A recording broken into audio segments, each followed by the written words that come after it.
Hey YouTube, I am back. Welcome back to The Gorgeous Life.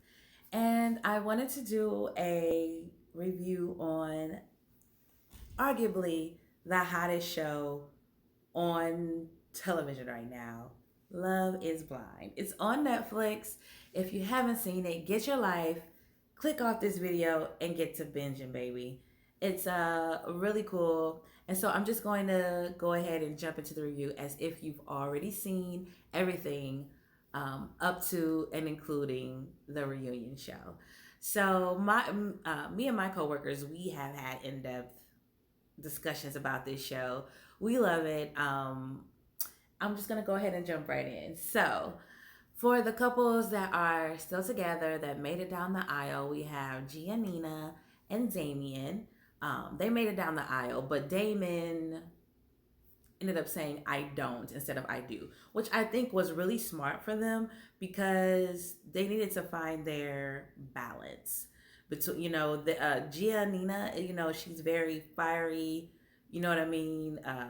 And Damien was trying to find his way in that relationship. I think it was a good call for them not to get married, but I do feel that it's really beautiful that they are actually in a real bona fide relationship. And the show was taped um, back in 20 like late 2018, I believe.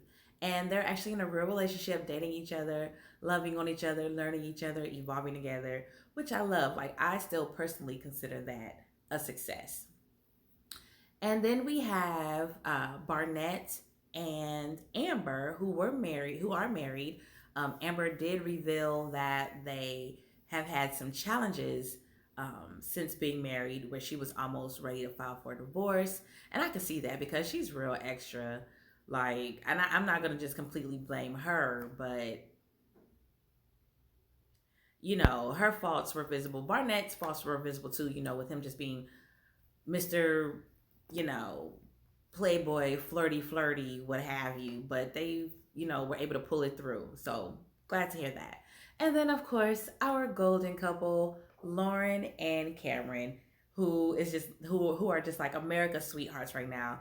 We love them. We can't get enough of them. They're beautiful. They're in love, and there's a beautiful ease and flow between them, and just there's nothing like that ease and flow. I love it. So and you can tell the difference between what's going on in their relationship versus Barnett's and Amber's. So for the couples that didn't make it, uh, we have the one that everyone loves to hate, Jessica. She has definitely been portrayed as the villain on the show. Let me straighten out my heart there. She has definitely been portrayed as the villain of the show, but I always see things, I guess, from another perspective. So let's go ahead. Let me go ahead and get into this. So let me tell you the things that that I agree with you with everyone on. She definitely probably should have left the show instead of taking it all the way to the nuptials. Um, she was very hot and cold. Even Mark, her counterpart in the situation, was saying the same thing during the show. But instead of taking him through that, giving him hope, she should have just let it go and just walked away from the show before they got that far. She was taking jabs at him, like his profession and his study and his books with the whole fitness thing. Um, and she, but she was very vocal to him. This is another thing. It wasn't a secret that she had huge doubts because there was a 10-year age difference between them. And also, he was like a fitness instructor, and she is like killing it, making six figures at a tech company. So she's like, okay, you're not very exceptional. And then he had roommates, and there's nothing wrong with that. You know what I'm saying? That's the phase that he's at in his life at this time. But for someone, that has accomplished what Jessica has accomplished, um, just not a good matchup. You know what I mean? So anyhow, but with him, he was just all kind of Mr. Love conquers all. Like no matter what she said, no matter what she did, he was like, "We can get through this. We can da da da da. I'm here for you." Blah blah blah. Which is a beautiful thing on one hand. It's like, oh, it's so nice to have somebody with such a big heart.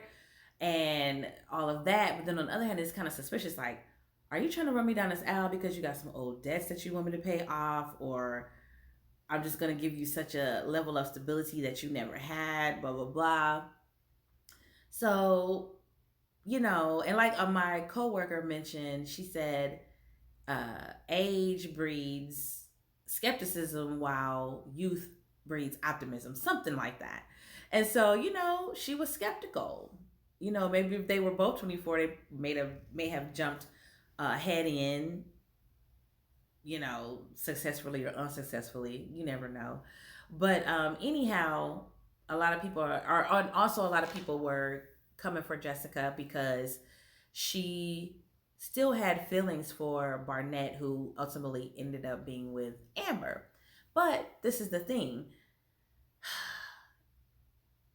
Barnett said that he wanted to marry Jessica. He told Jessica that he would propose to her. And when a woman hears those words from somebody she's into, honey, that is like kryptonite. Like, she was just like, oh, yes, all into it, gung ho. And then the next day, all of a sudden, Barnett's like, I don't know what I want to do. And so she's like, sitting here like, what? This is like, you don't tell somebody you want to marry them and then be like, oh, the next day, I don't know. She's sitting up there like, okay, I'm 34. I don't got time to be wasting time with these wayward frat boy types. I'm out of here. This is, let me just go with this sure thing. You got the little puppy dog over here who's so into you, loves you, do whatever you say, love whatever you do. You know what I'm saying?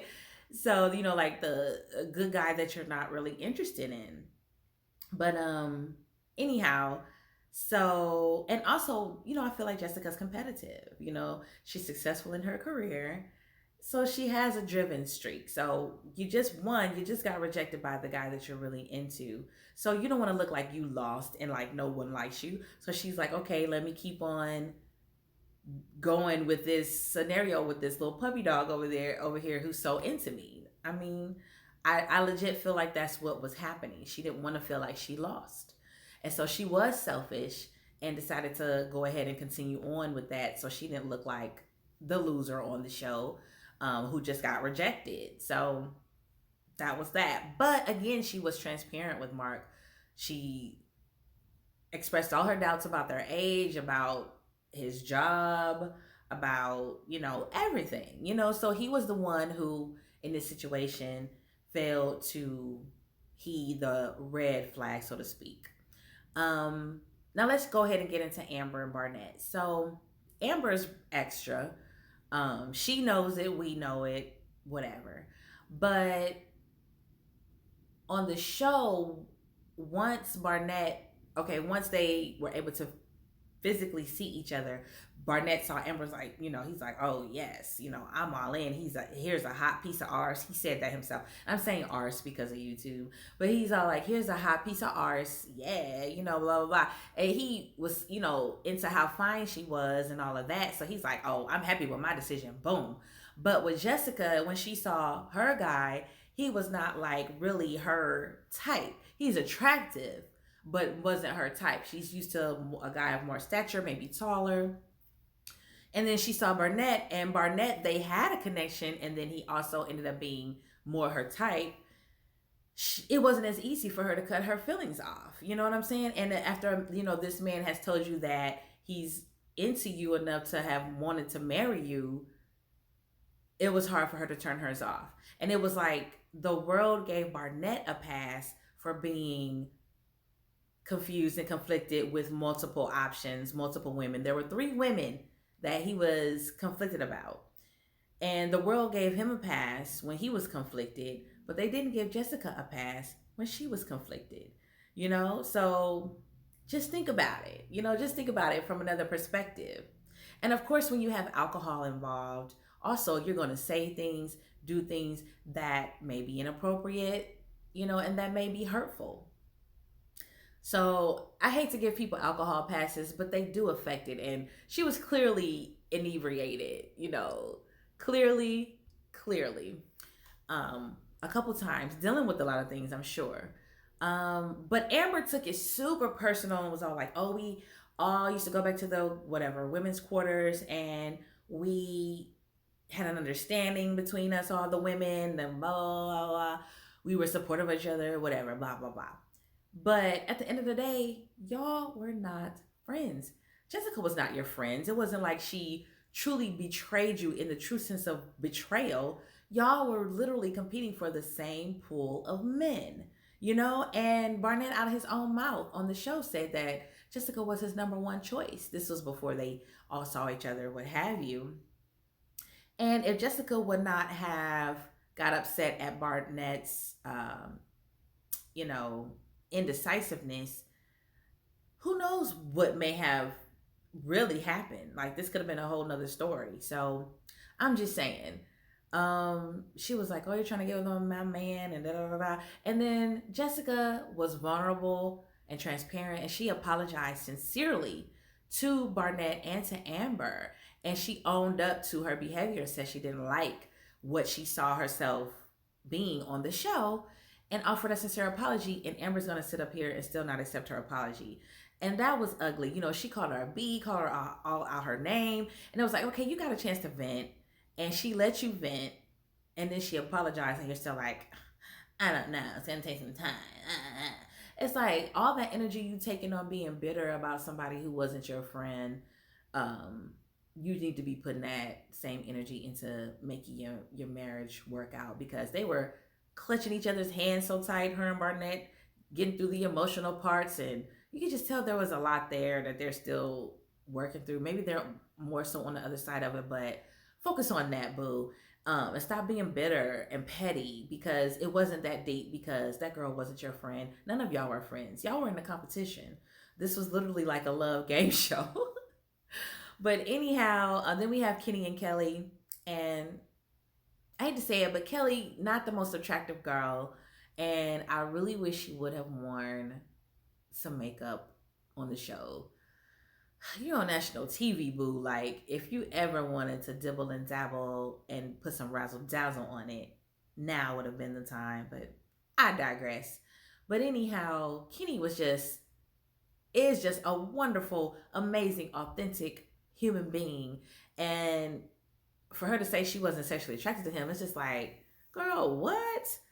I'm surprised he's attracted to you, but well, you know, I'm gonna go easy on a girl, but I just feel like Kelly is used to being dogged out by pretty boys. I'm gonna just say it like that. And she didn't know a good thing when she saw it, and she will regret that. It seems like she is already, to be quite honest. I feel like I'm missing someone.